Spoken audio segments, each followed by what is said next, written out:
Across the Indian subcontinent, there is a massive network of revered shrines. They are scattered thousands of miles apart, drawing millions of pilgrims every year. When you map out specific, high-traffic locations like Kamakhya, Jwala, and Tarapith, a strange pattern emerges. Mythology holds that these massive stone complexes sit directly on top of the severed, scattered body parts of a single goddess. Curious, slightly hushed.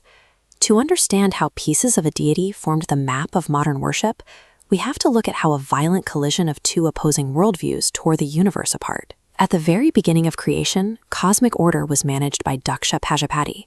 He was a supremely intelligent ruler whose entire worldview was dictated by wealth, status, and absolute political power. His daughter, Sati, actively rejected this materialistic lifestyle. As a divine incarnation of energy, she found zero value in her father's royal court. Instead, Sati was entirely devoted to Shiva. He was an ascetic god, sitting in the freezing isolation of Mount Kailash. He possessed no wealth, claimed no territory, and valued absolute detachment above all else. Sati underwent extreme physical starvation in the mountains until Shiva accepted her devotion. They married, creating a literal union between the universe's physical energy and pure, unattached consciousness.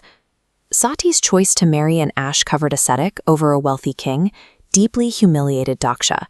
His daughter had rejected his empire, planting a seed of resentment that would eventually trigger a universal catastrophe. Daksha decided to reassert his dominance by organizing a yajna, a massive fire ritual designed to cement his absolute supremacy. He sent out invitations to every single god, king, and sage in existence. He deliberately left exactly one person off the guest list: Shiva. Sati was caught between the duty of a daughter and the loyalty of a wife. Assuming her father had simply made an administrative mistake, she decided to attend the ritual uninvited. When she arrived, Daksha completely ignored her presence. He then stood before the assembled gods and publicly mocked Shiva as an ash-smeared savage who didn't belong among civilized royalty. Listening to this, Sati realized her own physical body, born from Daksha, was irreparably tainted by his disrespect. She sat by the ritual fire, channeled her internal energy, and self-immolated. Sati's sacrifice was the ultimate, violent rejection of her father's ego-driven reality. Up on the mountain, the second Sati died, Shiva's deep meditative peace shattered. The ascetic god of detachment was instantly consumed by uncontrolled rage. In grief, Shiva tore out a lock of his hair, smashing it into the earth. From the crater, a terrifying monster named Veerbhadra erupted.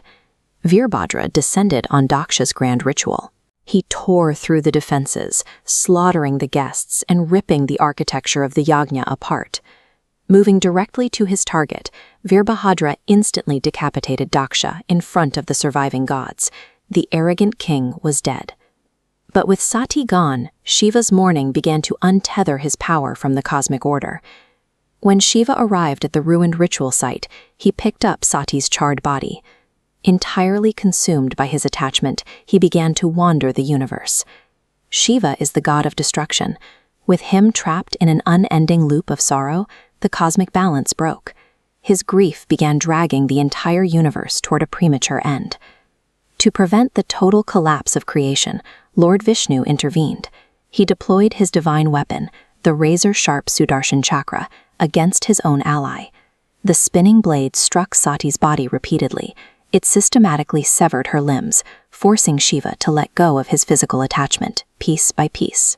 Preserving the cosmos required the dismantling of the goddess's physical form. It turned a tragedy into a calculated reset. Wherever a piece of Sati's dismembered body struck the earth, the ground absorbed her raw, uncontainable energy. These mythological impact points correspond to the real-world locations we saw at the beginning, the Shakti Peethas. Over thousands of years, these sites transformed from violent grief into centers of enduring worship. They became foundational pillars of the divine feminine. The death of a king's ego and the heartbreak of an ascetic god physically altered the landscape of the subcontinent. By scattering the goddess's raw energy into the soil, the universe set the stage for her eventual return as the Goddess Parvati.